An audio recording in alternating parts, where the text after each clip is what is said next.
Labadiena, labas vakaras ar labas rytas, kad ir kur kada bežiūrėtumėte.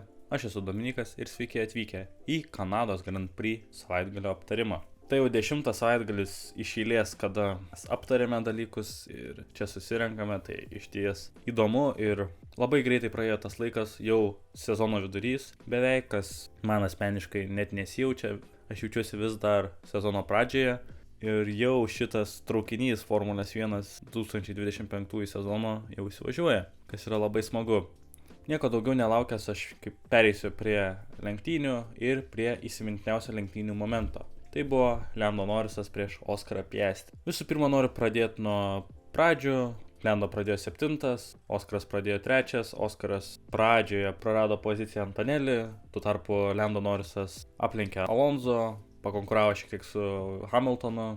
Alternatyvios strategijos: Piastris pradėjo ant medium padangų, Lando Norrisas pradėjo ant baltų hard padangų, kas jam galiausiai ir atsipirko, nes kuo mes įsitikinome, kad hardai buvo žymiai geresni negu medium padangos. Medium buvo tokios labai trapios, ir iš jų labai didelio ir ilgalaikio tempo lenktynininkams išvystyti nepavyko. Kadangi jie buvo ant alternatyvų strategijų, šiek tiek prasilenkė, Lando pasikeitė iš medium į hard ir atėjo ta paskutinė atkarpa, tie paskutiniai ratai tarp jų dviejų, kai Lando pasivijo Piastri. Piastris negalėjo aplenkti Antonelli, kas sveikintant Antonelli labai įspūdingas rezultatas, bet Piastris pamatė savo veidrodžiuose pirmą kartą realiose lenktynėse tarp realių taškų, kai skirtumas yra tik 10 taškų, pamatė savo veidrodėliuose Lando Norrisą. Ir noriu iškart pereiti prie klausimo, arba labiau teiginio iš žiūrovo. Šis lenktynės puikiai parodė, jog Lando Norrisas nėra čempioniško kalibro lenktynininkas. Ir aš čia nesutinku. Aš visiškai nesutinku. Aš iš šitų lenktynių iš Lando Norriso perspektyvos pasiėmiau visiškai kitokį įspūdį ir noriu paaiškinti kodėl. Su tuo incidentu viskas yra aišku. 100% Lando klaida, nepamatavo. Nesakyčiau, kad tai buvo klaidingas ar kvailas manevras, bet tai buvo per daug ambicingas ir per anksti tai įvykdyta. Nes idėja aplink šitą visą judesį, kurį padarė Lando Norrisas, kur atrodo, kad jis važiuoja tiesiog į portus pats vienas ir kur nėra net tarpo, atrodo gan nelogiškai, bet iš tikrųjų idėja yra tame, kad po realiai pusė, o galbūt po sekundės tarp Oskaro, Piastri ir jo atsiranda tarpas. Tarpas, kuris veda į vidinę liniją ties pirmųjų posūkių, kur tu gali atlikti labai svarbų manevrą ir svarbų lenkimą. Ir tame buvo idėja, kad užsiimti iš karto tą poziciją. Jis buvo žymiai greitesnis Lando Norrisas iš paskutinio posūkio ir toje tiesioje jisai buvo žymiai greitesnis. Aišku, dabar jau žiūrint šviežiamis ir šitomis akimis po visų įvykių, Lando galėjo tiesiog į išorę išeiti ir išvengti šito viso atsitikimo, bet jis pasirinko daug rizikingesnį manevrą ir jam tiesiog nepasisekė, nepavyko ir tai buvo 100% jo klaida. Oskaras Piastri ten nieko dėtas, jis laikėsi savo vadinamo racing line, lenktynių linijos lietuviškai. Ir viskas su Oskaru yra gerai, Lando tiesiog nepamatavo, nepažiūrėjo ir padarė didžiulę klaidą, kas jam lėmė labai daug taškų. Tai čia jeigu žiūrėtum paviršutiniškai. Bet man svarbesnis momentas yra ne šitas, nes šitas tiesiog toks aiškus, viskas taip ir toliau. Man svarbesnis momentas yra ties 10 posūkiu. Kiek mes kartų matėm Lando Norrisą trypiamą, iš jo tyčiojamą, būtent iš Maxo pusės. Tarp Verstappeno ir Piastrio yra labai daug paralelių ir jie turi tą šaltakraujiškumą būdų, ko neturi Lando Norrisas, bet jis pirmą kartą parodė, kad jis turi to pykčio. Ir aš tai pasiėmiau iš šių Lando lenktynių. Kaip prisivijo Oskarą Piastri Lando Norrisas, porą ratų Piastri laikėsi tiesiog puikiai, viskas tvarkoje, turėjo DRS pagalbą iš Antonelli ir ten Lando nebuvo jokių šansų. Ir aš vėl maniau, kad viskas vėl baigsis. Lando prilips prie subinės Oskarui ir neišdrys atlikti to drąsaus manevro ir galiausiai tiesiog pabaigs lenktynės ten, kur ir šiek tiek aukščiau negu pradėjo, bet vis tiek už Piastrio nugaros. Ir kas mane labiausiai nustebino, ko aš nesitikėjau iš Lando Norriso pusės, kad jis atliks tą manevrą, kad jis pasiryš įsprausti savo automobilį į tą posūkį ir atlikti manevrą ir išeiti iš šito manevro pirmam. Nes ką sako istorija, kai Lando Norrisas kovoja dėl titulų, tai realiai yra pernai ir šiemet. Jis visą laiką, kaip ir minėjau, buvo bulinamas. Pernai turime labai daug pavyzdžių. Imoloje jis tiesiog prisivijo ir jam pritrūko laiko aplenkti Verstappeną, bet vis tiek Verstappenas puikiai užlaikė. Ispanijoje lygiai tas pats, pradėjo nuo pole pozicijos, prarado poziciją Verstappenui, negalėjo aplenkti Verstappeną. Austrija, puikiai atsimename Austriją, tas incidentas, kur nors ir Verstappenas buvo labai greitas, bet Lando prisivijo Verstappeną, turėjo tą pranašumą, niekaip neišėjo pakovoti ir galiausiai Lando net nefinišavo lenktynių. Vėl buvo sutrypimas Makso. Einame šiek tiek toliau, Nyderlanduose jisai laimėjo dominuojančiai, Singapūre jis laimėjo dominuojančiai, Italija vėl buvo sutrypimas Piastrio su tuo manevru ties pirmuoju posūkiu, kas leido Leclerc'ui laimėti Jungtinėse Amerikos valstijose vėl. Tas pats prisivijo Maksą ir Makso niekaip neaplenkė, nesugebėjo aplenkti Meksikoje taip pat. Jisai visą laiką buvo bulinamas. Neatlikdavo to rizikingo manevro, neparodydavo tos kovos. Niekada nebuvo iš jo tos ugnelės, kas labai nervindavo asmeniškai mane, nes aš norėjau titulo kovos, bet aš jau tada supratau, kad Lando nėra žudikas ir nėra čempioniško kalibro lenktynininkas, kaip sako šis mano klausytojas. Bet šį kartą yra kitaip. Šį kartą jis padarė šitą manevrą. Šį kartą jis parodė, kad jis gali tai padaryti, kad jis gali pakovoti su savo čempionato titulo varžovu, kad jis gali nepasiduoti ir nebūti bent vieną kartą sutrypamas. Ir aš tai pasiėmiau iš šių Lando Norriso lenktynių. Tai buvo pirmas kartas, realiai pirmas kartas, kada Lando tikrai pakovojo ir tikrai surizikavo. Aišku, tai pasisekė nesėkmingai galiausiai, bet jis buvo užtikrintas, jis buvo drąsus, jis buvo galbūt ir šaltakraujiškas, jis netgi iš balso intonacijos, kai jis prisipažino, kad jo kaltė, jis nebebuvo tos didelės emocijos, perdėtos emocijos, to verkimo galbūt. Tai buvo užtikrintas savo kaltės pripažinimas ir tai mane nustebino ir dėl to aš šias lenktynės įsiminsiu kaip vienas kertinių Lando Norriso karjeroje. Ir aš manau, kad jis vis tobulės ir galiausiai išvystys tą charakterį, kurio jam labai trūksta. Tai manau, po šito galime pereiti prie lenktynių. Lenktynių nugalėtojų tapo George'as Russellas, užtikrintas visą savaitgalio metu, užtikrinta pergalė, puikus startas, atlaikytas Verstappeno spaudimas ir pradžioje atlaikytas ir gale. Kitas man epizodas, kuris labiau įsiminė ir apie kurį yra žiūrovo klausimas, tai kas įvyko tarp Russello ir Verstappeno saugos automobilio metu. Tas incidentas, dėl kurio ir prasidėjo Red Bull protestas prieš Russellą ir Verstappeno nepasitenkinamas ir aplamai visa situacija, tai yra tai, kad sekdamas saugos automobilį Russellas lyg ir pamatęs Maksą pristabdė, kad jis šiek tiek aplenktų ir kad tarsi gautų tą baudos tašką, kad jisai pažeidė taisykles. Į tai Red Bull apeliavo, kad jis tai specialiai daro ir kad gal išmesti Verstappeną iš kovos. Aš nuoširdžiai manau, jog tai yra nesąmonė.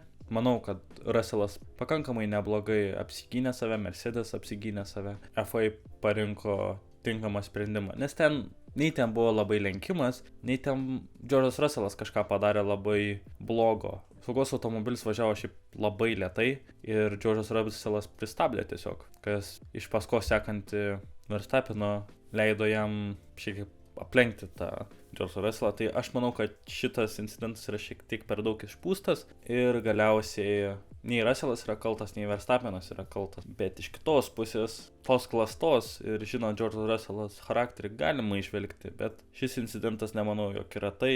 George'as Russellas tikiu, kad jam ne tai buvo galvoje, jam buvo galvoje pirma sezono pergalė ir kad Verstappenas ten jį seka ir kad jį kažkaip sukompromituoti, manau, ne tai jam buvo galvoje.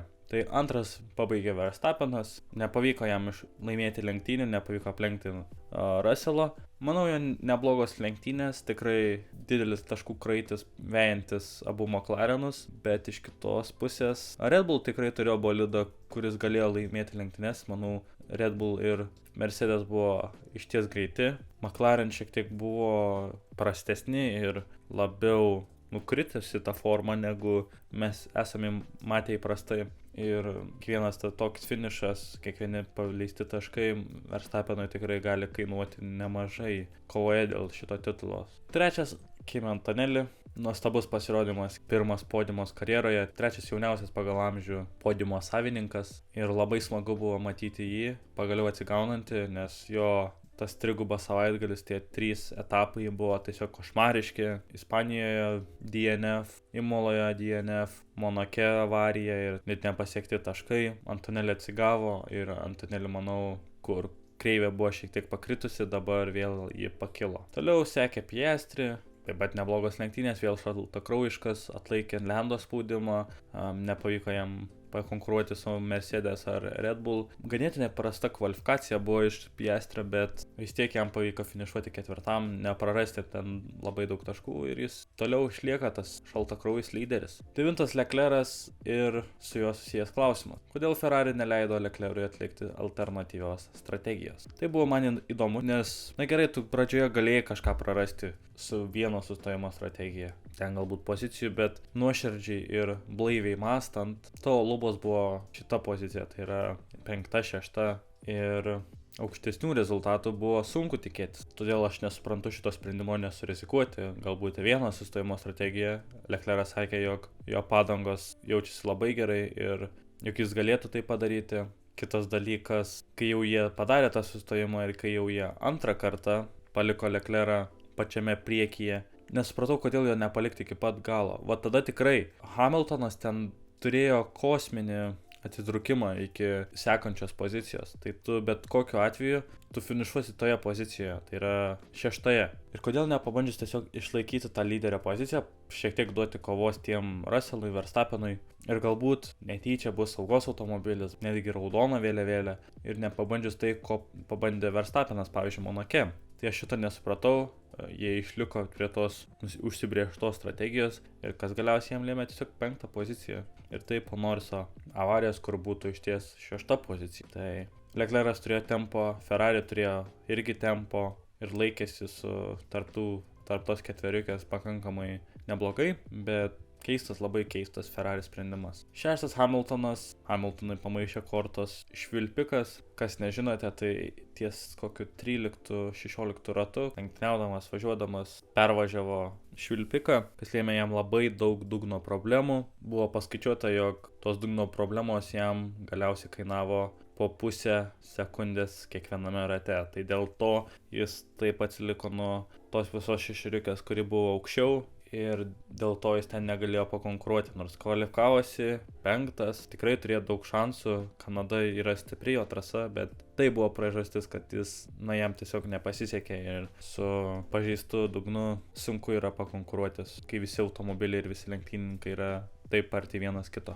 Toliau 7 Alonso, pagaliau Alonso sugrįžta į sėkmės kelią, jam atsisuko ta fortūna, po šitiek nesėkmių, po šitiek prastų pasirodymų, lenktynių nebaigimų, Alonso sugrįžta, kur jisai ir turi būti. Ir Aston Martin Imolos patobulinimai išties veikia. Pirmi turbūt Aston Martin patobulinimai, kurie išties veikia. Tai labai smagu dėl jų, jiems labai rūpina. Alonso visą laiką rūpi lenktynių šitą visą situaciją ir lenktynių tas sezonas, bet Strollui ir kitiem Aston Martin nemanau, kad jiems labai rūpi šis sezonas. Jų koncentracija yra į 2026, kur jie deda milžiniškas viltis su Adrianu Newey prieš akis su Hondos partnerystė. Bet kalbant apie dabar, 7 pozicija iš Aston Martin labai gera. Tai džiaugiuosi dėl Fernando Alonso. 8 Nico Hülkenbergas. Labai smagu dėl Hülkenbergo. Sauber patobulinimai irgi veikia labai gerai. Atrodo, jog jie išsinarpliojo iš to dugno